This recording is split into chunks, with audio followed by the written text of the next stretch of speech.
तब तब क्या होगा, देयर विल बी एक करंट इंड्यूस होगा, है ना, होगा या नहीं होगा, बोलो। Yes sir. नहीं होगा, करंट नहीं इंड्यूस होगा, क्या इंड्यूस होगा, ईएमएफ होगा। होगा, ठीक है, minus d phi by D t. अच्छा, करंट इंड्यूस हो रहा है या नहीं हो रहा है, ये डिपेंड करेगा सर्किट ओपन है या क्लोज है। तो एक्चुअली ये सब कहानी जो हुई थी ना, उनने how he come to know about this, उनको कैसे पता चला था, तो बस मैं बता देता हूँ, अगर मैंने लास्ट क्लास में नहीं बताया था तो उन्होंने कुछ नहीं किया था, उन्होंने बस एक ऐसा गैल्वेनोमीटर ले लिया था, ठीक है। गैल्वेनोमीटर में वो क्या करा रहे थे, कुछ भी करंट की सप्लाई नहीं करा रहे थे, गैल्वेनोमीटर से ऐसा मान लो एक सर्कुलर लूप जोड़ दिया था उन्होंने वायर का, देखना पीयूष ध्यान से, है ना, ऐसे मान लो एक सर्कुलर लूप जोड़ दिया, है ना, और इस सर्कुलर लूप में वो अंदर बाहर क्या करा रहे थे,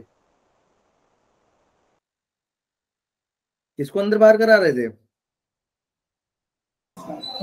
मैग्नेट, है ना, वो ऐसे मैग्नेट लेके मैग्नेट को अंदर बाहर करा रहे थे, बस ये उनका एक्चुअल एक्सपेरिमेंट था, है ना। ये मैग्नेट उठाया ऐसे ऐसे कर रहे थे, तो उन्होंने ऑब्जर्व किया कि जैसे जैसे मैं मैग्नेट को पास ला रहा हूँ वैसे वैसे गैल्वेनोमीटर क्या शो कर रहा है, डिफ्लेक्शन, और जैसे जैसे मैं दूर लेके जा रहा हूँ गैल्वेनोमीटर डिफ्लेक्शन शो कर रहा है, बट अपोजिट डायरेक्शन में कर रहा है, ठीक है, गेटिंग माई पॉइंट। तो यहां से उन्होंने ये चीज ऑब्जर्व करी थी कि anything what's happening that's happening in the opposite direction, मतलब ऑल इन ऑल ऐसा समझो, ये चीज उन्होंने ऑब्जर्व करी थी कि इस मैग्नेट के डायरेक्शन पे करंट का डायरेक्शन क्या करने वाला है, डिपेंड, जैसे जैसे फील्ड लाइंस फ्लक्स चेंज होगा वैसे वैसे at the same time current तो चेंज हो ही रहा है, बट करंट का डायरेक्शन भी क्या हो रहा है, चेंज, ठीक है, गेटिंग माय पॉइंट। और उन्होंने ही ऑब्जर्व करके ये चीज हमें बताई, जो तुम बुक्स में ऐसा लिखा देखते हो कि अगर जैसे नॉर्थ इधर है तो तुम्हारा करंट कैसे फ्लो होगा, ऐसा एंटी क्लॉकवाइज होगा, होगा नहीं होगा, इधर भी नॉर्थ है, यस ठीक है। अब ये जो चीज थी ये उन्होंने बस ऑब्जर्व करी थी, he has not gave any comment on it. इस पे जो कमेंट दिया था वो किसने दिया था, लेंस ने दिया था, है ना, किसने दिया था, लेंस। लेंस से हमें पता चला था ये जो भी ईएमएफ इंड्यूस हो रहा है इट विल इंड्यूस इन अ वे कि क्या होगा, ये अपने ही कॉज को रेजिस्ट करेगा, ठीक है, induced current will resist the cause, ठीक है, यहां तक बातें समझी थी। Apart from it there was one more thing that we have discussed, जाते जाते देखा था, वो अपन ने देखा था कि स्ट्रेट वायर में या स्ट्रेट कोई कंडक्टर है, स्ट्रेट करंट कैरिंग कंडक्टर है, अगर स्ट्रेट करंट कैरिंग कंडक्टर है अगर कोई ऑफ लेंथ एल, ठीक है, तो उसमें अपन ने देखा था जो भी इंडक्शन होता है वो कितना हो रहा था, क्या आ रही थी वैल्यू, याद है किसी को, BBL। हाँ BVL। अच्छा, मैंने तुम्हें आई थिंक उसका वेक्टर फॉर्म नहीं बताया था, तो आज मैं उसका वेक्टर फॉर्म बता देता हूँ, and I request you to keep that in mind, है ना, वेक्टर फॉर्म याद रखना। सो वेक्टर फॉर्म एक्चुअली होता है बी वी क्रॉस एल, ठीक है, ऐसे याद रखना, ठीक है, क्या होता है वेक्टर फॉर्म, BV तो वेक्टर है पर बी डॉट, अभी खुश, लेफ्ट हैंड पे क्या है इसके, लेफ्ट हैंड पे एक स्केलर क्वांटिटी मिलने वाली है, वेक्टर क्वांटिटी, सर स्केलर, क्या है वो स्केलर क्वांटिटी, सर ईएमएफ होगा इंड्यूस्ड वाला, इंड्यूस्ड ईएमएफ, इंड्यूस्ड ईएमएफ था, क्या था बताओ, सर वही तो था, करंट था, देख लो भूल भी गया भाई, इमोशनल ईएमएफ, सर ईएमएफ नहीं है ये, ईएमएफ ही था, ठीक है, इमोशनल ईएमएफ बोल लो या कुछ बोल लो, ईएमएफ ही था, ठीक है, ऐसे B dot B cross L से याद रखो, ठीक है, यस। अच्छा, ये अगर तुम्हें पता हो तो इसको अपन एक स्पेशल केस भी बोलते हैं, this is known as scalar triple product, इसको क्या बोलते हैं, स्केलर ट्रिपल प्रोडक्ट, इसका नाम है स्केलर ट्रिपल प्रोडक्ट। मैं बता देता हूँ, बहुत डेप्थ में तुम्हें नहीं बताऊंगा, मैथ्स वाले होते तो बताता। एक्चुअली दो टाइप के प्रोडक्ट्स होते हैं, मैं बताऊँ, एक होता है ए क्रॉस बी क्रॉस सी, ऐसा वाला होता है, जिसको बोलते हैं वेक्टर ट्रिपल प्रोडक्ट, और एक होता है ए डॉट बी क्रॉस सी, इसको बोलते हैं vector triple product, scalar triple product, है ना, स्केलर ट्रिपल प्रोडक्ट, जस्ट बता दिया है और कोई बात नहीं है, छोड़ो उसको, इससे याद मत रखो, इतना ज्यादा इंपॉर्टेंट नहीं है चीज, ठीक है। अब यहीं तक बात हुई थी, now it's time for us to move on करने से पहले एक कॉन्सेप्ट चेक कर लेता हूँ जल्दी से तुम्हारा, ठीक है, क्योंकि टाइम की कंस्ट्रेंट की वजह से तुमको बहुत ज्यादा न्यूमेरिकल्स नहीं करा पा रहा हूँ, but it's my humble duty, मुझे देखना पड़ेगा कि तुम्हारी अंडरस्टैंडिंग कैसी चल रही है अब तक। सो मान लो यहाँ पे मेरे पास एक वायर है बच्चों, क्या है ना, लेट्स से कि this is something we have a wire, अपने पास ना कहीं से ये एक वायर है। अब इस वायर में करंट फ्लो हो रहा है, क्या फ्लो हो रहा है बच्चों मेरे, there is a current in it, है ना, there is a current in it I1, मान लो इनफाइनाइट वायर है ना, लेट्स से पीयूष ये इनफाइनाइट वायर है, नो कमेंट्स ऑन दैट। अब मान लो लेट अस से क्या करते हैं, इसके बाजू में मैं एक कॉइल रखता हूँ, ठीक है, ऐसा कॉइल रखिए, कॉइल है ये, है ना, it's not a conductor, assume it's a coil, क्या है ये, कॉइल मान लो इसको। सो ये कॉइल है, अब इस कॉइल को बताओ मैं अगर इधर लेके जा रहा हूँ, किधर लेके जा रहा हूँ, away from the wire, away from. तो एक बार सोच के बताओ मुझे, जस्ट सोच के बताओ, पहली चीज, first thing, will there be any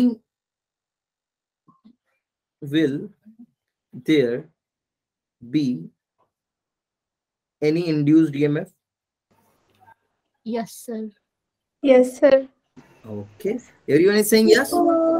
Yes, sir. Yes, sir. यार बढ़िया कॉन्फिडेंटली बोल रहे हो तुम लोग, दैट्स गुड। दिव्या है ना, महक समझ में आया सबको, जिया फिर गोला मार दिया आज, सबको क्लियर है चीज? अच्छा yes, अब एक चीज बताओ, डायरेक्शन क्या होगा, जो इंड्यूस्ड करंट होगा उसका डायरेक्शन बताओ, डायरेक्शन ऑफ इंड्यूस्ड करंट बताओ।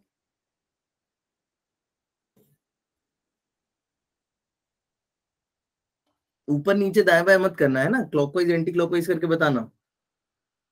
सो क्लॉकवाइज। बाकी लोग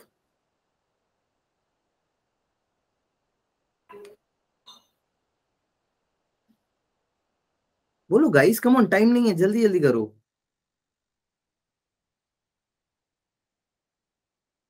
एंटी क्लॉक। बहुत बढ़िया, और कोई किसी का आंसर? Anti clockwise. कैसे जज करोगे, कैसे जज करोगे, कम ऑन, देखो, you very well know, first thing first, Piyush ध्यान से समझेंगे मेरे भाई, एक बात बताओ मुझे, कैसे जज करेंगे? तुमको पता है कि जो भी करंट इंड्यूस होगा वो अपने कॉज को क्या करने वाला है, अपोज तो अच्छा यहाँ पे मैग्नेटिक फील्ड का डायरेक्शन कैसा होगा, इनवर्ड। होगा नहीं होगा? Yes sir. Yes sir. तो इसमें करंट कैसे प्रोड्यूस होगा, क्लॉकवाइज या एंटी क्लॉकवाइज, तुमको क्या लग रहा है बताओ? सो क्लॉकवाइज होगा। क्यों क्लॉकवाइज होगा? सर एंटी क्लॉकवाइज बना दिया आप। हाँ तो मैं वही पूछ रहा हूँ ना, क्लॉकवाइज होगा कि एंटी क्लॉकवाइज क्यों होगा, ये क्लॉकवाइज क्यों होगा, कुछ भी एक रीजन दे दो, मैंने ऐसे ही बनाया है। क्लॉकवाइज इसलिए होगा क्योंकि आप इसे राइट की तरफ मूव कर रहे हैं, जिसके वजह से जो वो है ना इंटेंसिटी कह लो फ्लक्स की जो भी है वो कम हो रही है इनटू द पेपर, मतलब इनटू द प्लेन। ठीक तो है, सर वो इंड्यूस करना चाहेगा ना इनटू द प्लेन। ठीक है। अच्छा एक काम करता हूँ मैं, पैरेलली इसको समझाने के लिए एक चीज और बना लेता हूँ। मान लो मेरे पास यहाँ पे एक और फील्ड है, कैसी फील्ड है मेरे पास, क्या है यहाँ पे, एक और इनवर्ड मैग्नेटिक, एक और मैग्नेटिक, यहाँ पे एक लूप रखा है, ठीक है। अब इसको मैं इधर मूव करा रहा हूँ, इसमें बताओ कुछ भी इंड्यूस करंट होगा? मान लो मैंने इसको इतना यहाँ से लेके ऐसा यहाँ से लेके यहाँ तक लेके आया, बस इतना इतना घुमाया, इतने मूवमेंट कराने में कोई इंड्यूस ईएमएफ होगा?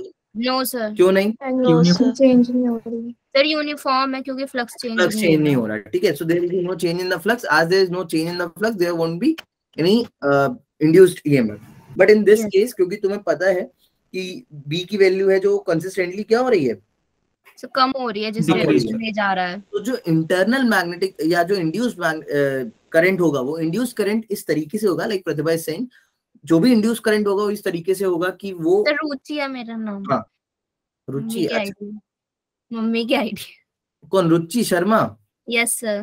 तू कितना गोला मारी सर मेरा एग्जाम चल रहा था सर, फर्स्ट टर्म का भी। इतने मतलब सालों तक एग्जाम ही चल रहा था? सर पता है इनने प्रैक्टिकल भी शुरू कर दिए थे बिना बताए सर, बहुत दिमाग खराब किया है सर स्कूल वालों ने, मेरा बहुत टाइम वेस्ट हो गया। चलो देखो इधर, अच्छा अभी रिकॉर्डिंग चली, बाद में डालता हूँ। सी सो लाइक शी सेड कि जो भी इंड्यूस्ड करंट होगा, है ना, वो गाइस कैसा होने वाला है कि यहाँ पे अभी मैग्नेटिक फील्ड कम हो रही है, तो वो चाहेगा कि मैं मैग्नेटिक फील्ड बढ़ाऊं, ठीक है, वो क्या चाहेगा कि मैं मैग्नेटिक फील्ड बढ़ाऊं, तो इट शुड बी क्लॉकवाइज, क्योंकि तुम्हें पता है अगर इंड्यूस करंट का डायरेक्शन ये होगा, मैं इसको आई लिख देता हूं, तो इसकी वजह से मैग्नेटिक फील्ड किधर ही आने वाली है, इनवर्ड, है ना, आने वाली नहीं आने वाली है, राइट हैंड लगा लो, डीएल क्रॉस आर लगा लो, there are many ways now you can apply these laws and you can simply tell me that what will be the direction of the magnetic field. So सबको ये चीज clear है, तो ये याद करके मत बैठना, डोंट लर्न दिस कि जो एक्सटर्नल मैग्नेटिक फील्ड है उसी के डायरेक्शन में ही आएगी इंड्यूस्ड मैग्नेटिक फील्ड, ऑपोजिट भी आ सकती है, उसी के डायरेक्शन में भी आ सकती है। Is it clear to you all? It can external, मैं लिख भी दे रहा हूं इधर, ठीक है, induced magnetic field can be in the direction of क्या, external magnetic field और opposite to it, ठीक है, कैसे भी हो सकती है, तो don't get confuse with this, ठीक है। अब आगे अपना आज का चालू करते हैं सेशन। तो देखो आज के में क्या क्या पढ़ाना है मुझे तुम्हें, ठीक है। रुचि पीसीएम है तेरा, पीसीबी है बेटा? सर पीसीबी है। अच्छा ठीक है, तो सबसे पहले चालू करते हैं सेल्फ इंडक्टेंस से। किससे चालू करते हैं गाइस? सेल्फ इंडक्टेंस, ठीक है। अब देखो सेल्फ इंडक्टेंस क्या होता है उसको समझना। सो अभी we are moving towards the concept of inductor, कि इंडक्टर कहाँ से आया, उसका यूज क्या है, हम क्यों उसको यूज कर रहे होते हैं सर्किट्स में। सो एक्चुअली तुमने एसी करंट में वैसे पढ़ा है, तो एसी करंट में ज्यादा अच्छे से उसका यूज समझ में आता है गाइस। मैंने एसी करंट जब पढ़ा रहा था तो मैंने तुम लोग को तब थोड़ा हिंट भी दिया था कि अब तक क्या था, अब जब तक इंडक्टर की इन्वेंशन नहीं हुई थी, लोगों को क्या लगता था कि कहीं पे अगर मान लो कि पोटेंशियल उन्हें कम करना है ना, कहीं पे उनके कम पोटेंशियल वाली चीज यूज करनी है, उन्हें पोटेंशियल ड्रॉप चाहिए, तो वो क्या करते थे, उठा के रेजिस्टर लगा देते थे। अब रेजिस्टर लगा देते थे तो रेजिस्टर की वजह से क्या हो जाता था, तुम्हें पावर लॉस बहुत मिलता था। बट क्योंकि इंडक्टर में पावर लॉस जीरो होता है, जो खाली इंडक्टिव सर्किट होते हैं तुम्हें पता है उसमें पावर लॉस ऑलमोस्ट कैसा होता है, नेग्लिजिबल होता है ना, वॉटलेस करंट, वॉटलेस पावर, ये सब तुमने पढ़ा है। सो उस कारण से इंडक्टर को बहुत ज्यादा वो मिला, इंपॉर्टेंस मिला, because this is something that is giving you the potential drop without any cost of the power loss. ठीक है, पोटेंशियल ड्रॉप मिल रहा है बट पावर लॉस नहीं हो रही है। ठीक है, so all in all self inductance का कॉन्सेप्ट पहले समझने का ट्राई करना। तो देखो पहले सिंपल सी बात जल्दी से देख लो, जैसे मान लो तुम्हारे पास यहाँ पे अपन ने किसी सर्किट में ऐसा कॉइल लगाई है ना, this is the way how we show the inductor. तो ये मान लो ऐसे कॉइल लगाई है किसी सर्किट में, है ना, ये रही कॉइल, और यहाँ पे मान लो अपन ने पावर सप्लाई लगाई। ठीक है, वैसे तो डीसी करंट पे ये अच्छे से काम नहीं करता है ना, एसी सोर्स पे ही अच्छे से काम करता है। ठीक है, अब now you have to understand why. एक काम करता हूँ मैं इधर कुछ भी बैटरी नहीं लगाता हूँ, मैं खाली ऐसे लगा देता हूँ। अब मान लो इसमें यहाँ पे करंट फ्लो कर रहा है, let's say some current is flowing I. ठीक है, अब तुम्हें बहुत अच्छे से पता है कि ये कॉइल है, इस कॉइल को मैंने इसलिए इतनी बार घुमाया हुआ है जिससे क्या हो, एक स्ट्रॉन्ग मैग्नेटिक फील्ड जनरेट हो। अगर मैं एक ही बार घुमाता या कम लूप्स बनाता तो वो मैग्नेटिक फील्ड ज्यादा अच्छे से जनरेट नहीं होती। अभी ज्यादा लूप्स है तो मैग्नेटिक फील्ड विल जनरेट। अभी वो जो मैग्नेटिक फील्ड जनरेट होगी, ठीक है, क्या उसकी वजह से कोई करंट यहाँ पे प्रोड्यूस होगा? पहले बताओ यस और no. Yes sir. Yes sir. नहीं होगा, नहीं होगा। क्यों नहीं होगा? नहीं होगा भाई, तो अभी नहीं होगा। तुम्हें बताया ना क्यों हमेशा करंट या ईएमएफ क्यों इंड्यूस होता है। उसके लिए तुम्हें क्या चाहिए, जो भी मैग्नेटिक फ्लक्स हो क्या होना चाहिए सर? करंट वेरी करोगे ना? मैंने बोला करंट वेरी करूंगा मैं। अच्छा सर आपने जैसे स्विच ऑन करोगे ऑफ करोगे तब अभी वो नहीं पढ़ा रहा हूँ। ठीक है, स्विच ऑन करोगे। सो ऑल ना स्टेडी स्टेट की बात करेंगे। सो अभी जब करंट फ्लो होगा guys, so there won't be any change in the magnetic flux. तो कुछ भी करके यहाँ पे करंट जो इंडक्शन होगा वो कुछ भी यहाँ पे इंड्यूस्ड ईएमएफ प्रोड्यूस नहीं होने वाला है। वो कब होगा? जब हम क्या चेंज करेंगे, if the current will very. Current जब क्या करेगा guys? Very. If the current will very. अब देखो यहां से तुम्हें कॉन्सेप्ट समझ में आ जाएगा, यहां से तुम्हें समझ में आ जाएगा कि जो भी इंड्यूस मैग्नेटिक फील्ड होगी वो इन द डायरेक्शन भी हो सकती है, ऑपोजिट टू द डायरेक्शन भी हो सकती है, जो ऑलरेडी वहां पे एक्सटर्नल मैग्नेटिक फील्ड जनरेटेड है उसके। देखो सो अब जैसे ही करंट वेरी किया तो मान लो फॉर एग्जांपल जो रुचि ने केस लिया उसको भी अज्यूम कर सकते हो तुम कि मान लो तुमने अभी जस्ट सर्किट ऑन ही किया है, तो तुम्हें पता है इनिशियली क्या हो रहा होगा, करंट धीरे धीरे क्या हो रहा होगा सर्किट में, इंक्रीजिंग। क्या हो रहा होगा, करंट इंक्रीज, है ना, Increase. ये है करंट इंक्रीज हो रहा होगा। सो करंट इंक्रीज हो रहा होगा means in this direction the current will increase. Current क्या कर रहा होगा, धीरे धीरे धीरे धीरे करंट इंक्रीज कर रहा होगा। अब इस करंट के इंक्रीज होने की वजह से यहाँ पे जो भी इंड्यूस्ड ईएमएफ होगा वो कैसा होने वाला है, वो इसके चेंज को क्या करेगा, इसके चेंज को क्या करेगा, वो अपोज करेगा। तो यहाँ पे ये करंट अगर इंक्रीजिंग है तो इसमें जो भी मैग्नेटिक फील्ड जनरेट होगी दैट विल इंड्यूस इन अ वे कि वो क्या करेगी, इस करंट को धीरे, इसमें जो मतलब इंड्यूस करंट होगा उसका डायरेक्शन कैसा होगा, अपोजिट होगा। होगा नहीं होगा, yes sir, induce current direction opposite होगा। क्यों, बिकॉज लेंस लॉ कहता है वो उसके कॉज को अपोज करेगा। यहाँ पे जो इंडक्शन का कॉज था that is the increasing amount of the current, thus the induced current needs to be opposite to that। अब चलो इसका दूसरा केस भी देख लो। इसका दूसरा केस क्या था, मान लो तुम स्विच ऑफ कर रहे हो, है ना, at the time of switching off बोल दो, या somehow the current is decreasing। Finally ऐसे करके लिख देता हूँ, फाइनली करंट क्या हो रहा है अभी सर्किट में, इज डिक्रीजिंग। मतलब तुमने मान लो इसे स्विच ऑफ कर दिया है तो करंट क्या हो रहा है, डिक्रीज हो रहा है। सो करंट अभी डिक्रीज हो रहा है। सो देखो गाइस, डायरेक्शन अभी भी किधर ही है, करंट का डायरेक्शन थोड़ी ना चेंज हुआ है, direction is still on the right side. बोलो यस और no, Yes. Yes. Is still on the right Yes, sir. Side, but the only change is that this current is Stuti कैसा है बेटा, डिक्रीजिंग। तो यहाँ पे तान्या अगर डिक्रीजिंग करंट है तो इस डिक्रीजिंग करंट को वो क्या चाहेगा, जो भी लेंस लॉ का लॉजिक है, एनी नेचुरल प्रोसेस अपने चेंज को रेजिस्ट करता है, फिर वो इनर्शिया या कुछ भी, मैंने तुम्हें कल एग्जांपल भी दिए थे। सो वो अपने चेंज को रेजिस्ट करेगा, चेंज को रेजिस्ट करेगा। It means that if it is decreasing, so जो भी इंड्यूस करंट होगा उसका डायरेक्शन कैसा आने वाला है, सच वे कि वो उसको क्या कर रहा है, इंक्रीज कर रहा है, इंक्रीज कर रहा है। ठीक है, ये सिंपल सादी सी कहानी है। ओके, ये सिंपल सादी सी कहानी है किसको लेके, सेल्फ इंडक्शन को लेके। Is it clear to you all? Yes sir, Yes, sir. Yes. Yes. सबको क्लियर है ना यहाँ तक बातें?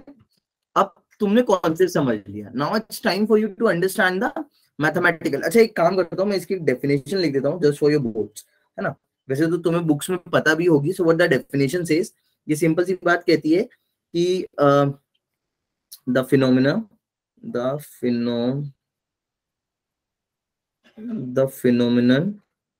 Of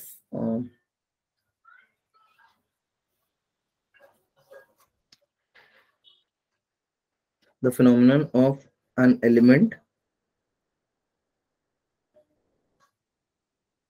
which on changing the current क्या करेगा, गेस किया करो, देखो पढ़ी होगी ना डेफिनेशन, बोलो तुम लोग भी, which on changing the current क्या करेगा, induces an current या induces a current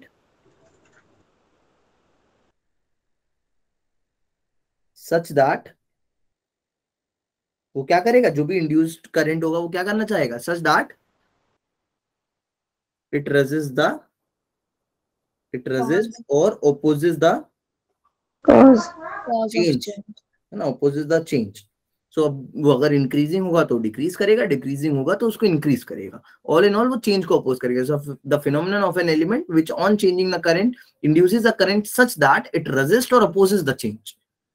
ठीक है, या opposes the change of actual current, ऐसा और लिख देता हूं, ऑफ एक्चुअल या initial current, of initial current. ठीक है, is it clear to you all? Yes sir, Yes. देखो याद रखना, जब भी ईएमएफ की बात आती है ना, ईएमएफ इंड्यूस होना इज अ डिफरेंट थिंग।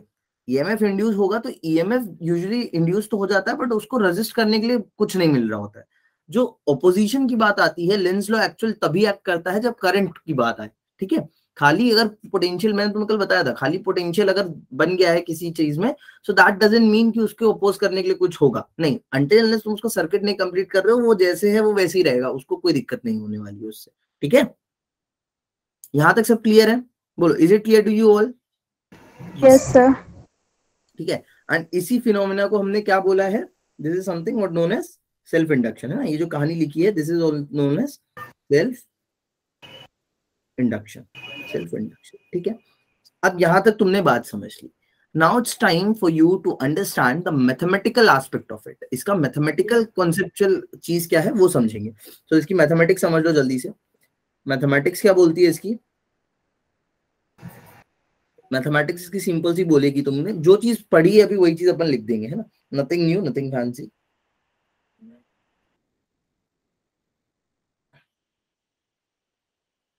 ठीक है, तुमने अभी देखा यहाँ पे कि जो भी फ्लक्स में चेंज है ना, any change in the flux, वो क्या इंड्यूस कर रहा है? करंट इंड्यूस कर रहा है। बोलो यस और नो? अगर मान लो Yes, sir. यहाँ पे जैसे अपन ने ये जो कॉइल्स बनाई हैं, there are let's say n number of coils. कितनी कॉइल्स है मेरे पास? Let's say n number of coils. और किसी भी एक कॉइल में जो फ्लक्स का चेंज हो रहा है, लेट्स से जो भी फ्लक्स एसोसिएट कर रहा है, दैट इज 5b। कितना है? 5b। अब इसको अपन ने मैथमेटिकली ऐसे डिफाइन किया हुआ है, so there is no derivation of it, है ना? जो भी मैं लिख रहा हूँ एक जनरल ऑब्जर्वेशन के बेसिस पे था। तो हमने देखा कि जितना ज्यादा फ्लक्स एसोसिएट कर रहा था, उसी के प्रोपोर्शनल में करंट का भी क्या हो रहा था? इंडक्शन हो रहा था। सो इसी को अपन ने ऐसे लिखा कि जो भी नेट फ्लक्स एसोसिएट कर रहा है, that is directly proportional to the current और द इंड्यूस्ड करंट। बोलो, is it clear to you all?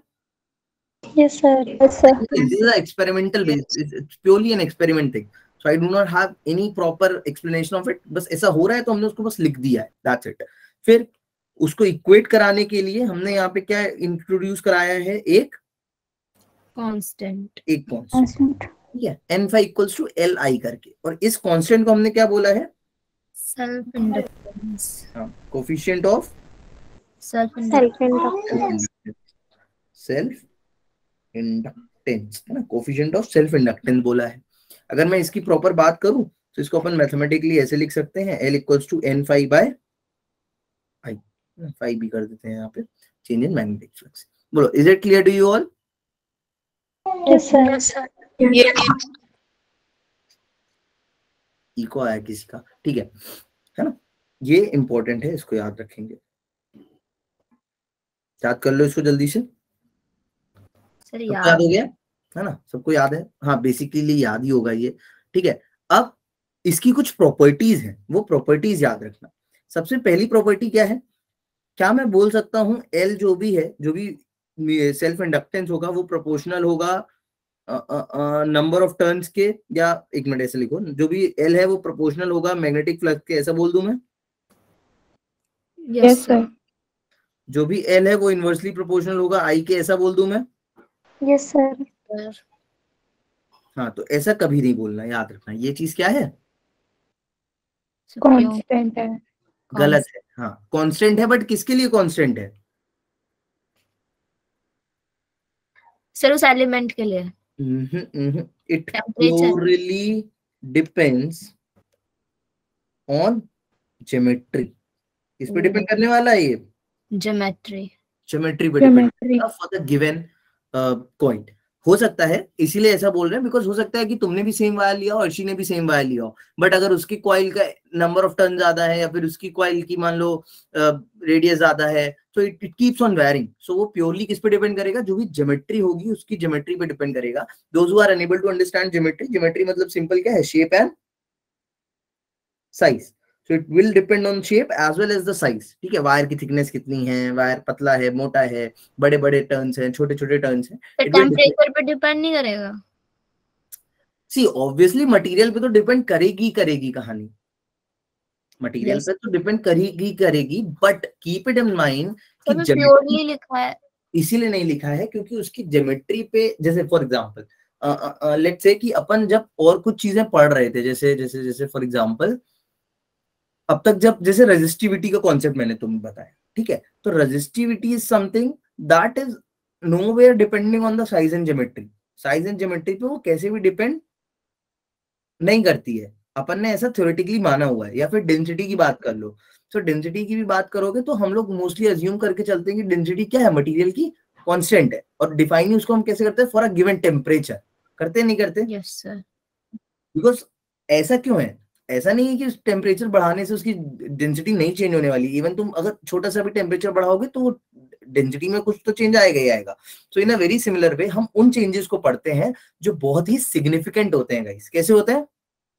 Significant. यहाँ पे जो भी तुम्हारे नॉर्मल टेम्परेचर वेरिएशंस है 10, 12, 15 डिग्री सेल्सियस के वेरिएशन पे, ये बहुत ज्यादा वेरिएशन इन इंडक्टेंस नहीं दिखाएगा। बट ज्योमेट्री में अगर थोड़ा सा भी डिफरेंस आया तो ये इंडक्टेंस में वेरिएशंस क्या दिखाता है, बहुत ज्यादा। तो जो सिग्निफिकेंट चेंजेस आते हैं अपन उनको ही एनालिसिस करते हैं, ठीक है, बिकॉज वही मेरा डोमिनेट कर रहा है। यहाँ तक सब क्लियर है? फॉर्मूला जिसको याद नहीं था याद हो गया? Yes sir. अच्छा, अब ध्यान से देखना, मैं एक थ्योरी वाली चीज लिख रहा हूँ, इस थ्योरी को समझने का ट्राई करना। What I am writing here, let's say अभी तक जो भी अपन ने पढ़ा उसका एक कंक्लूजन लिख देता हूँ। So we can say that the coefficient of क्या, self inductance, the coefficient of self inductance of a coil, क्या लिखा जाए, of a coil is equals to the number of, ये समझना क्या लिख रहा हूं मैं, है ना, the number of flux, obviously magnetic flux, the number of magnetic flux linkages with each coil।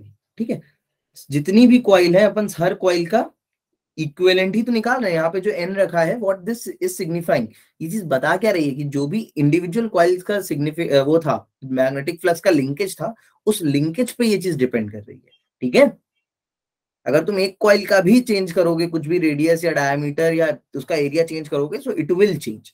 ठीक है, अब देखो ध्यान से, एक बात ध्यान से समझो, इस क्वेश्चन को what we are trying to do now, हम क्या करने जा रहे हैं, हम इसको लिखना चाह रहे हैं in the way of induced EMF के टर्म्स में। किसके टर्म्स में? इंड्यूस्ड ईएमएफ के टर्म्स में। So actually what we are trying to do, we are trying to calculate a relation between self inductance and induced EMF,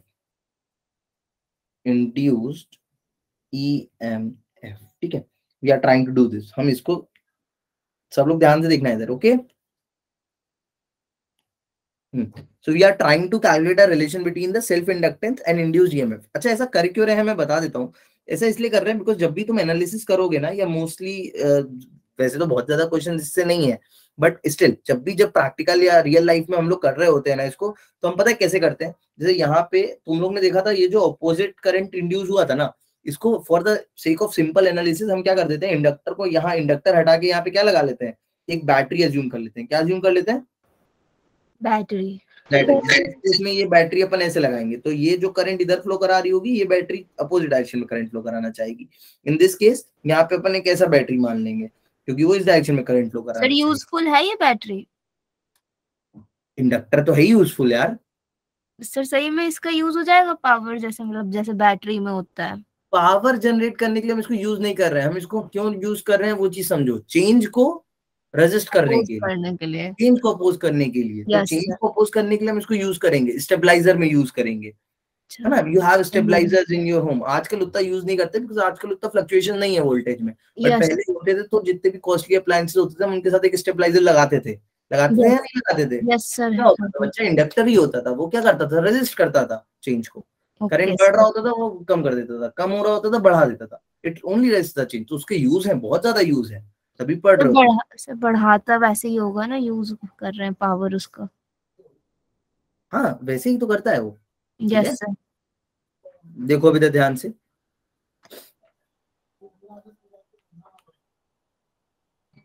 और ये मत समझना कोई कि अगर बढ़ा रहा है तो वो हमको फ्री की एनर्जी मिल रही है। वो फ्री की एनर्जी कहीं से नहीं है, ठीक है।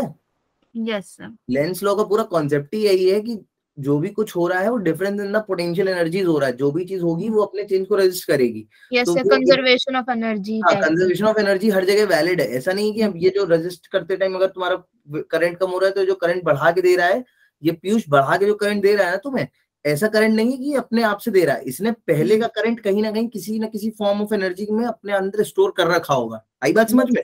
यस, सेम लाइक अ फ्लाईव्हील। फ्लाईव्हील पता है तुमको? No sir. फ्लाईव्हील पता है किसी को? सर सुना था कहीं। सुना नहीं था? अच्छा देखो, मैं बता देता हूँ, बता रहा हूँ तुमको। तो एक्चुअली क्या होता है, जैसे कोई भी गाड़ी या कुछ भी रहता है ना, या कभी कोई बहुत बड़ी आटा चक्की वगैरह देखी तुम लोग ने? Yes sir.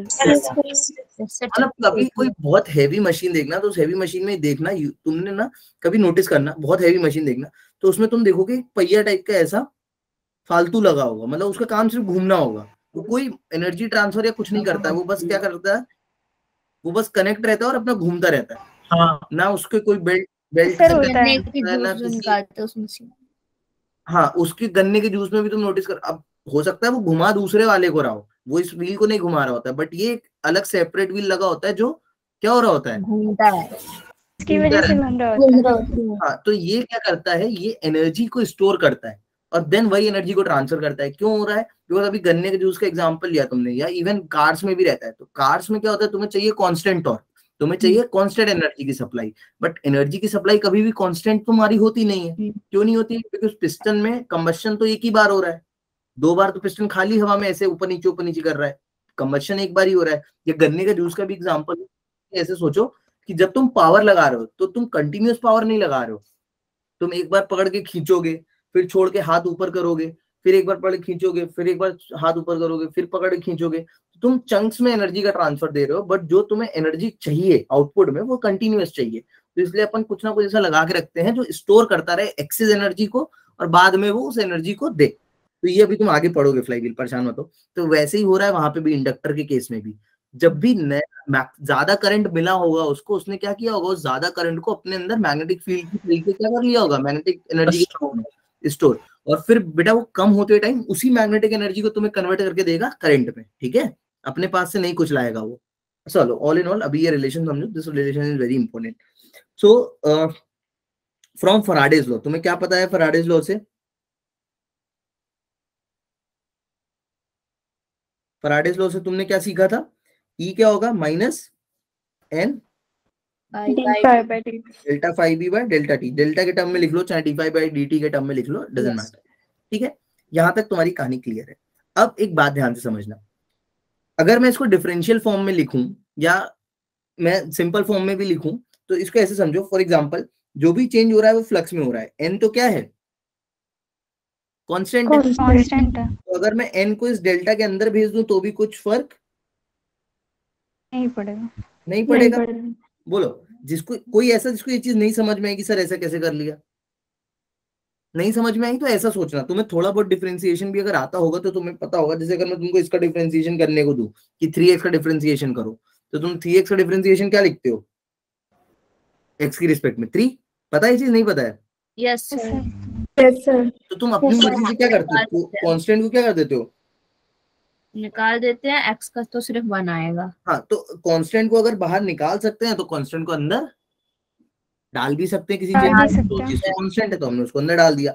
अब n5b बस यहाँ से सब्स्टिट्यूट कर देंगे। देखो n5b की वैल्यू यहाँ से क्या आने वाली है, IL। n5b की वैल्यू क्या आएगी, LI या IL, जो इधर ही साइड में लिख दूं, देखना ध्यान से क्या आएगी,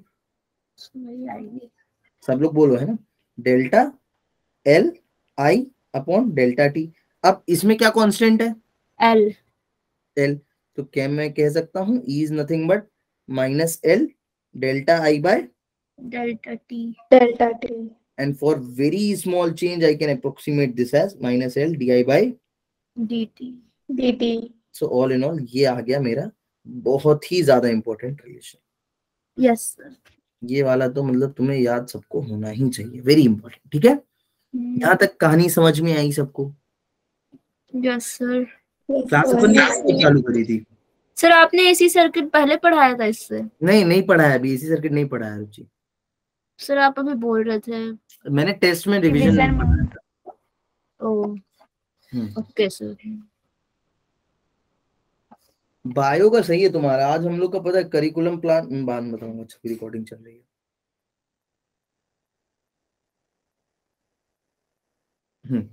देखो इधर नाउ व्हाट, अब कुछ इसके एप्लीकेशंस देख लिए जाए।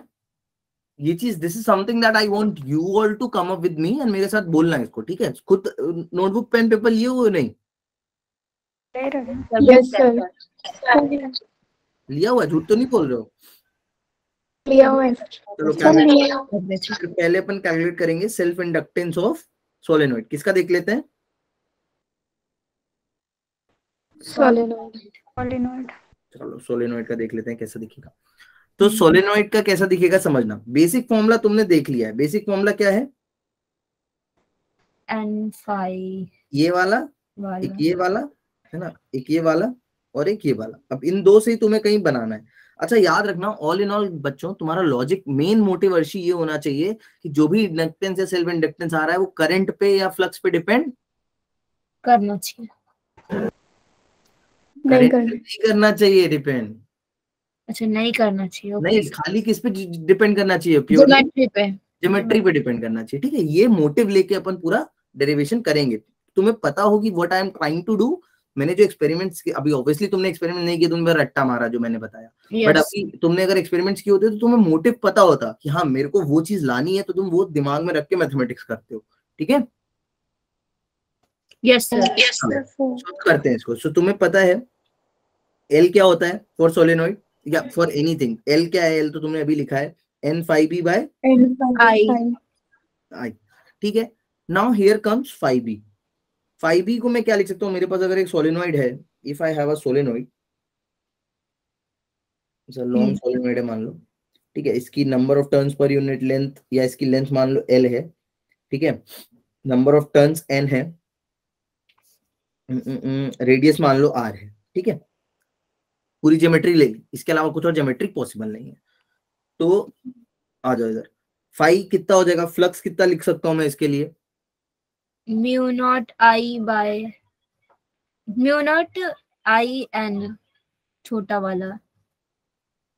पहले अच्छा तो फ्लक्स बताओ, फ्लक्स क्या होगा पहले? बी टाइम्स ए। हाँ फ्लक्स बी टाइम्स ए। अब बी क्या होगा इधर पे? हाँ बी होगा mu naught I N by L. Mu naught I N by L. बोलो ये सबको क्लियर है? Yes sir. हाँ आप सही है। क्लियर है सबको ये चीज? Yes sir. Yes sir. झूठ तो नहीं बोल रहे हो? अब इस 5B को क्या कर देंगे इधर? अरे मोटिव क्या है? What you want to calculate? L calculate करना है ना बच्चा? Yes sir L calculate. N mu naught N I by L. अरे यार ए तो लिया ही नहीं इधर, तुम लोग कुछ देखते नहीं हो। ये ए भी तो था इधर। ए को मैं क्या लिख सकता हूँ? पाई आर लिखो नहीं लिखो कोई मतलब नहीं है, ठीक है? ए ज्यादा इम्पोर्टेंट नहीं है। ए रहने दो, नहीं इम्पोर्टेंट है। ए रहने दो, पाई आर स्क्वायर रहने दो। फॉर्मूला वाइज जैसे फॉर्मूला वाइज इंपॉर्टेंट ज्यादा नहीं है वैसे, क्वेश्चन आसान नहीं आते इससे। सो ऑल इन ऑल यहाँ से देखो क्या बन रहा है formula, N square mu naught, ये आई से आई कैंसिल, क्या बन रहा है? म्यू नॉट ए, ठीक है? Yes sir. है ना? याद रखोगे इसको? सर डिराइव कर लेंगे ना। हाँ मतलब डिराइव भी कर सकते हो, याद भी रख सकते हो। चॉन यू बहुत इंपॉर्टेंट फॉर्मूला है। सर मुझे ऐसे फॉर्मूले पता याद रखने में रिस्क होता है, गलत नहीं मत लो, डिराइव कर लेना। मैं तो कभी बोलते ही नहीं, मैंने आज तक नहीं याद रखे, मैं डिराइव करता हूँ। जैसे मैं सही में नहीं रखती सर, बहुत गलती होती है इसे याद रखने में। यार पेपर कहाँ? अरे यार अच्छा वो लोग क्वेश्चन भी तो चेंज कर देते हैं कई बार। वो म्यूचुअल इंडक्शन में तो कभी याद रहता भी नहीं है, ऐसा अजीब सा होता है, दोनों के टर्न्स लेने पड़ते हैं। ये रहा, ठीक है? सोलेनोइड का हो गया। अब एक बार प्लेन कॉइल का भी देख लेते हैं। किसका? प्लेन ये मैं बस तुम लोग की प्रैक्टिस के लिए करा रहा हूँ यार, ये तो कोई कराता भी नहीं होगा। सेल्फ इंडक्टेंस ऑफ, क्योंकि क्वेश्चंस तो मैं करा नहीं पा रहा हूँ तुमको ज्यादा। Self inductance of plane coil. सो प्लेन कॉइल के लिए बताओ भैया क्या करेंगे? सेम लॉजिक पीयूष है ना, पीयूष बताएगा करके। पीयूष सब करो बेटा अपनी नोटबुक में। कॉइल ले लो, प्लेन कॉइल वन टर्न जिसमें होते हैं। मान लो एन टर्न है। अच्छा एन टर्न है। मान लो कितने टर्न है? एन है ना, ये मान लो एन टर्न है। अच्छा सेंटर पे निकाल रहे हैं ऑब्वियसली, तो सेंटर पे पहले बताओ मैग्नेटिक फील्ड कितनी होगी। बेसिक फॉर्मूला क्या है, L इक्वल्स टू, बोलो अभी याद करा है, अर्शी बोलो, अस्तुति, पीयूष बोलो, महक। N∅B/I। 5B upon में I। N∅B अपॉन I, तो फाई कितना हो जाएगा, 5B is B into A, है ना, वही चीजें कहानी पुरानी वाली ही, रेडियस लेट से R है, ठीक है। बी बताओ, बी तुमने पढ़ा है, डिराइव भी कराया मैंने क्लास में, उंगली पकड़ पकड़ के। Mu naught I by 2R होगा। Mu naught I by 2R। ठीक है। देखो सब लोग बोलो, उसको मत बोलने दो, उसको आता है, जिसको नहीं आता तुम लोग बोलो, इससे तुम लोग को याद हो, ठीक है दिव्या।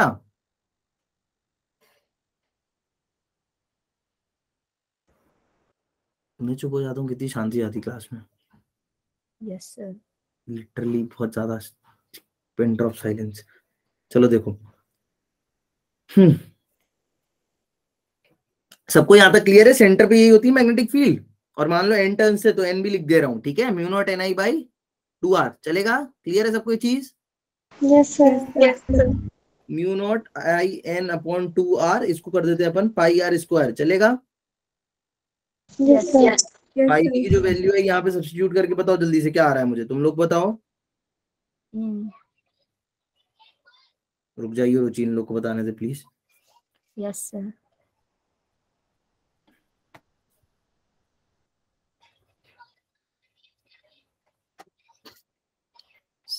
सर आई तो कैंसिल हो जाएगा। वो तो ऑब्वियसली होना भी चाहिए, है ना, बिकॉज अभी तुम्हें बताया मैंने, इंडक्टेंस खाली डिपेंड करेगा ज्योमेट्री पे। बोलो पीयूष, लिख दिया लेकिन उसे। स्तुति, आया, दिव्या, अर्शी, कम ऑन, तान्या, श्वेता, रोहित, निकिता। निकिता बेटा आ रहा है समझ में। Yes sir. तुम में से मैथ्स वाला एक भी नहीं है ना अभी क्लास में, ठीक है ना, साथी नहीं है, वो वाले बैच ज्वाइन करती है।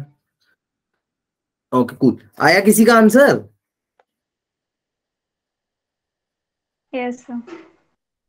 बोलो ना फिर, यस सर नहीं बोलो, आंसर बोलो प्लीज। एक एन पहले से, एन स्क्वायर एन स्क्वायर जैसे ऊपर लिखा था वैसे pi R upon 2। Mu naught pi R by 2। ठीक है। Again these are not the important formula, ऐसा नहीं कि इनसे क्वेश्चन आते ही आता है, बट अगेन ऐसा नहीं कभी आया भी नहीं है, आए हैं क्वेश्चंस तो आए हैं नीट में, ठीक है। सेल्फ इंडक्टेंस से भी आए हैं, मोस्टली म्यूचुअल इंडक्टेंस से ज्यादा आते हैं, बट ऐसा नहीं है, self inductance mutual inductance almost same ही चीजें हैं, कुछ आज सच बहुत ज्यादा डिफरेंस तो है नहीं, ठीक है। सर इससे कम क्वेश्चन आते हैं ना इस चैप्टर से। हाँ ये EMI AC से कम आते हैं सर नीट कितने के तक हिसाब आते से होंगे? ज्यादा इम्पोर्टेंट नहीं है। हाँ, बट ऐसा नहीं है कि आता नहीं है, ये मत बोलना कि ये आता सर नहीं आ है, सकता है, मतलब कि आता है, आ कितने सकता भी है क्वेश्चन और तक आता आते भी हैं? है। क्या तो बहुत कम आते हैं, बहुत पहले आए थे कितने? ज्यादा। 1 2। 1 2 नहीं, मतलब जैसे अभी तुम देखोगी तो अब तक की मैं बात करूं, अगर नीट कैप से चालू हुआ है तब से ऑल इन ऑल तुम्हें मिल जाएंगे, या एवरेज फ्रीक्वेंसी में बताऊं तो ऐसे समझ लो कि 2 साल में एक बार तो आ ही जाता है। सर 2015 के बाद तो बस 25 ही क्वेश्चन आए थे शायद, ठीक है, फिर ऐसा है, 5 के बाद 2005 ठीक के है, बाद ये क्वेश्चन 2 देखे। साल में 2.5 साल में एक बार आ जाएगा, ठीक है। तो सर ऐसा बहुत नहीं, कम आया है। इसकी बातों में मत करके ना, बोर्ड्स में आएगा ना तुम्हारे, देखो ये इधर सर पढ़ा तो है, ऐसी बात नहीं है, पढ़ाई नहीं करी, बस यही कि न्यूमेरिकल्स इतने आए। यूजुअली कम ही आते हैं। चलो अब यहाँ से जो एक इम्पोर्टेंट चीज बनती है वो बनती है डीके, है ना, जो अपन पढ़ते हैं इसमें, चार्जिंग एंड डीके ऑफ या growth and DK of the current in inductor, ठीक है, उसको पढ़ेंगे। उसको पढ़ने से पहले कुछ एक दो और इम्पोर्टेंट चीजें हैं वो बना, देखो इससे आते हैं क्वेश्चन, ये वाली चीज, एनर्जी स्टोर्ड इन। सर वैसे डीके और डिस्चार्जिंग में फर्क है क्या कुछ? कोई फर्क नहीं है, बट अपन उसको डीके इसलिए यूज करते हैं क्योंकि वो जो करंट एक बार डीके हो रहा होता है ना, वो तुम वापस यूज नहीं कर सकते हो। सर डिस्चार्जिंग वाला भी डिस्चार्जिंग कर सकते हैं? डिस्चार्जिंग वाला तुमने यूज करके ही डिस्चार्ज किया होता है, अच्छा, डीके वाला जस्ट डीके हो रहा होता है, मैग्नेटिक फील्ड बन रही है उसकी, क्या कहाँ यूज तो करोगे। वेस्ट हो रहा है, उसे यूज नहीं कर सकते। तो जस्ट टर्म्स का वो है खेल। सो एनर्जी स्टोर्ड इन इंडक्टर, ये देख लो सब लोग जल्दी से, किसी को फॉर्मूला याद है? Mu naught L I 1/2 L I naught square, याद रखना है ना। देखो अब energy stored in a conductor, we have to calculate that all in all energy जो भी है कितनी स्टोर हुई है कंडक्टर में। तो इसको अपन देखते हैं, सिंपल चीज है यार, टफ नहीं है। देखो इधर मान लो तुम्हारे पास एक इंडक्टर कॉइल है, क्या है बच्चा, जिसका इंडक्टर या कोफिशिएंट ऑफ सेल्फ इंडक्शन कितना गिवन है, एल। अच्छा यूनिट क्या होती है यार सेल्फ इंडक्शन की, वेबर पर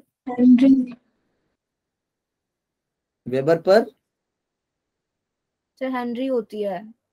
हट रे, वेबर पर एम्पियर याद रखो पहले, ठीक है, फिर याद रखो कौन सी, सर एक और होती है ना कुछ, ऐसे तो बहुत होती हैं, टेस्ला के टर्म में लिख सकते हो तुम, ठीक है, न्यूटन के टर्म में भी लिख सकते हो, but don't get yourself confuse, just learn these two, ampere, weber पर एम्पियर एंड हेनरी। दोनों वेबर पर मीटर भी तुम्हें तुरंत समझी में आ जाएगी, है ना। ऊपर N5B/I है, तो 5B की वेबर, I की एम्पियर, तो 5B/I, सिंपल खत्म। देखो एनर्जी स्टोर इन इंडक्टर अगर तुम्हें निकालनी है तो मान लो तुम्हें पता है कि अपन एनर्जी जब भी लिख रहे होते हैं तो कैसे लिखते हैं, वर्क डन, जो भी एक्सटर्नल एजेंट वर्क करेगा वो उसकी पोटेंशियल एनर्जी की तरह उसमें सेव हो जाएगी, है ना। सबको ये चीज पता है ना, हमेशा पढ़ाता है। तो work done by external agent जो भी होगा वो क्या होगा, इंक्रीज इन पोटेंशियल एनर्जी होगा। अब वर्क डन जो भी तुम एक्सटर्नल एजेंट के लिए कर रहे हो, तो वर्क डन अपन कैसे लिख सकते हैं, देखना ध्यान समझना। वर्क डन इस केस में अपन क्या लिख सकते हैं, मान लो तुमने इसमें कुछ वर्क किया, कुछ करंट दिया, कुछ करंट देने के कारण इसने कुछ क्या किया, एक इंड्यूस्ड ईएमएफ जनरेट किया। वो इंड्यूस्ड ईएमएफ मल्टीप्लाई जो भी चार्ज होगा इतने छोटे टाइम के लिए, जो भी डीक्यू चार्ज होगा, उसी को अपन क्या बोलेंगे, इंक्रीज इन पोटेंशियल एनर्जी बोलेंगे, नहीं बोलेंगे। अगर मैं देखो बहुत छोटी एनर्जी की बात करूं तो डीडब्ल्यू क्या होता है, ई डी क्यू, पता है चीज, नहीं पता, अरे ये चीज पढ़ी नहीं पढ़ी, वी क्या होता है, W/Q, ये पढ़ा है, अच्छा ये पढ़ा है, बोलो। जैसे कई तरीके से ये डिराइव कर, हाँ there are many method, power वाले से भी कर रखा था ना एनसीईआरटी में। हाँ, सो V इक्वल्स टू W/Q होता है, तो वही चीज मैंने यहाँ पे करी, छोटा वर्क डन क्या हो जाएगा, जो इंड्यूस्ड ईएमएफ हुआ है तुम्हारे वर्क करने की वजह से, और जो चार्ज को तुमने मूव कराया है इंडक्टर में, फिर इंटीग्रेट कर देंगे फिर। हाँ अभी इंटीग्रेट नहीं करेंगे, वी वांट इंटीग्रेटेड, तो करना पड़ेगा, वो DW है, W निकाल करेंगे, रुक तो जाओ, पहले E को चेंज करेंगे। E क्या होता है, अभी तुमने E देखो इंडक्टर के टर्म में E निकाला है, कितना आया था, से निकाला था -LdI/dt, -LdI/dt, ठीक है। So I am just talking about the magnitude, तो मैं माइनस का भी साइन नहीं ले रहा हूँ, क्योंकि मैं ऑलरेडी बोल रहा हूँ work done by external increase in the potential. Yes sir, LdI/dt, और यहाँ क्या है, DQ। dQ/dt क्या हो जाता है, I। हाँ सर, IdI का इंटीग्रेशन करेंगे फिर, बस खत्म। dW कितना हो गया, LI/dI, इसको इंटीग्रेट किया कितना आया, I²/2, I नॉट मान लो मैक्सिमम करंट, बिकॉज इंटीग्रेट जब कर रहे हैं तो 0 से मैक्सिमम करंट जो स्टेडी स्टेट में सर्किट में फ्लो कर रहा है, 0 to W। So net work done जो भी हुआ एक्सटर्नल का, that is nothing but the energy. तो पोटेंशियल एनर्जी कितनी आ गई, हाफ LI0 का, याद रखोगे ये, यस सर, ठीक है। मैं थ्योरी अभी खत्म ही करा देता हूँ तुम्हारी, बट न्यूमेरिकल्स ना लगाओ और मेरे से पूछो, मेरे को जैसे टाइम मिलेगा अपन संडे को या सर डीसी वाले में तो वो मतलब डीके तो तभी होगा ना जब करंट ऑफ कर रहे होंगे, ऑन कर रहे होंगे। हाँ डी तभी होगा, हाँ सर, क्योंकि एसी में तो वो जब करंट जा रहा था तभी हो रहा था। देखो अब एक बार म्यूचुअल इंडक्शन भी समझी लो, बिकॉज बहुत ज्यादा डिफरेंस है नहीं, ठीक है। ठीक है, म्यूचुअल इंडक्शन क्या बोलता है, जैसे अभी बच्चा तुम लोग ने एक कॉइल ली थी, यहाँ पे बस तुम क्या कर लोगे, 2 कॉइल ले लो, दो कॉइल, एक कॉइल है उसके ऊपर दूसरी ले, उसके ऊपर ले लो या उसके बाजू में ले लो, कहीं भी ले लो, ठीक है, बिकॉज तुम्हें पता है जो भी इसकी वजह से मैग्नेटिक फील्ड निकलेगी वो इसमें तो जाएगी, है ना। मान लो एक में करंट फ्लो हो रहा है, दूसरे में नहीं हो रहा है अभी, ठीक है, तो इसमें जो भी मैग्नेटिक फील्ड है, अच्छा जिसमें पहले करंट फ्लो हो रहा होता है उसको अपन क्या बोलते हैं, प्राइमरी कॉइल। ये मेरी कौन सी कॉइल है, प्राइमरी कॉइल, और जिसमें बाद में करंट फ्लो होना उसको क्या बोलोगे तुम, सेकेंडरी कॉइल, सेकेंडरी कॉइल, है ना, just general way of writing it, secondary. Sir इन दोनों कॉइल में कोई डिफरेंस नहीं होता है यूजुअली डिफरेंस होता है, बिकॉज तुम्हें जो भी चीज करनी है लाइफ में, for example how to explain this, sir पहली वाली बड़ी होगी ना कॉइल? इट डजंट मैटर, ऐसे याद करके मत जाना पहली वाली बड़ी होगी दूसरी वाली बड़ी होगी, no it's not like that. तुम्हें स्टेप अप भी चाहिए होता है ट्रांसफॉर्मर में, स्टेप डाउन भी चाहिए होता है, ठीक है। तो तुम्हारी नीड के ऊपर है। अब ऑब्वियस सी बात है कि जो अगर तुम्हें कहीं से कुछ मिल रहा है, लेट्स से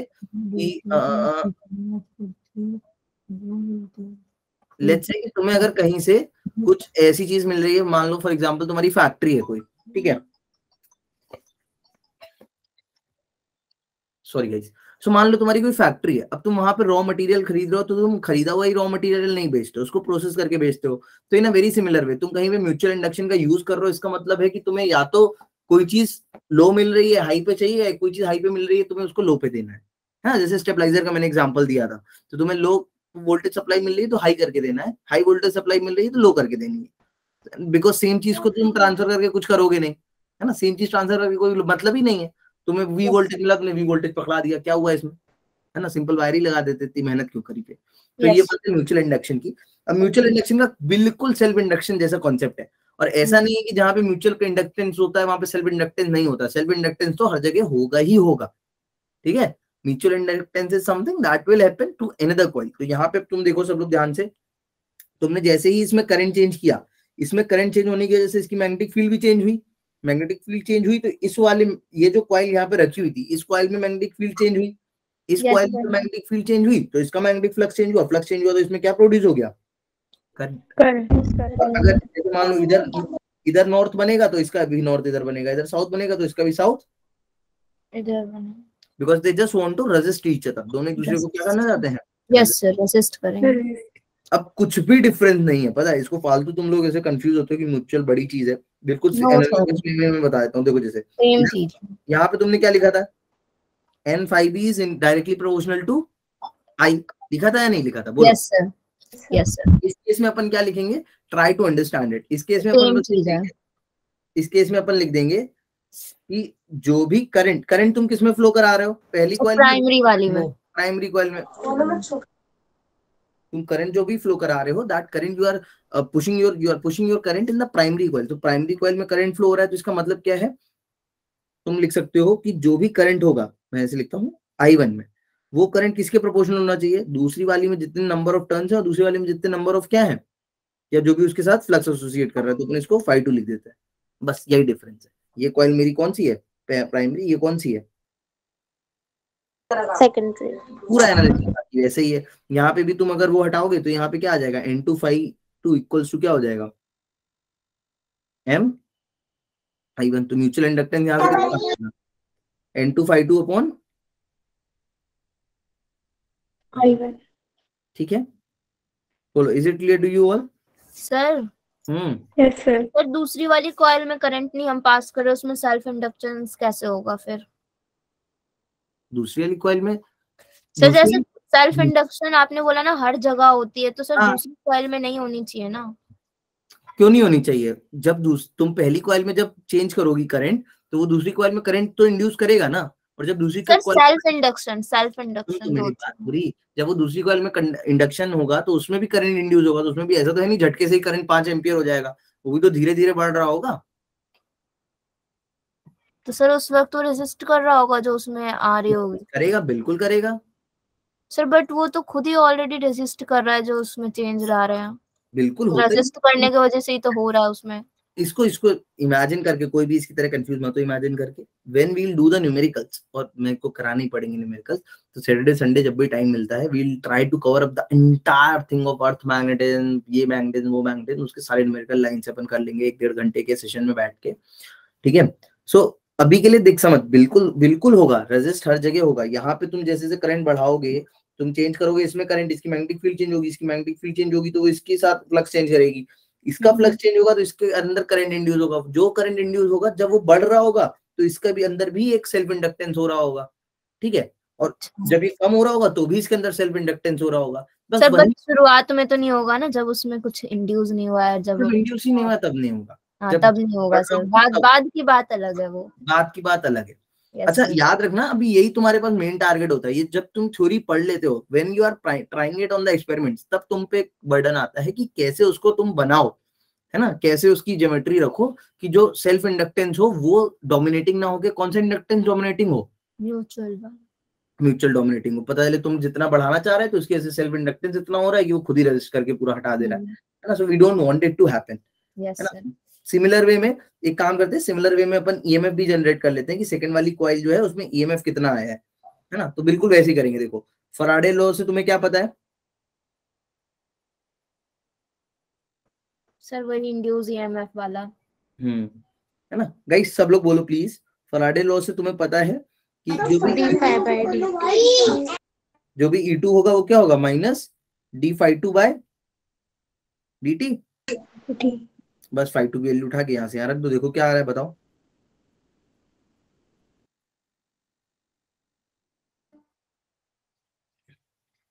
बताओ। I1 by N2।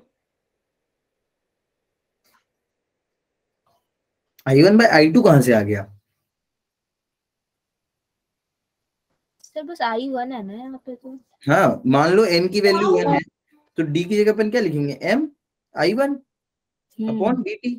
n लिखना तो n भी लिख लो, कोई दिक्कत नहीं है। तो E2 ऑल इन ऑल कितना आ जाएगा, minus m di1 bye dt।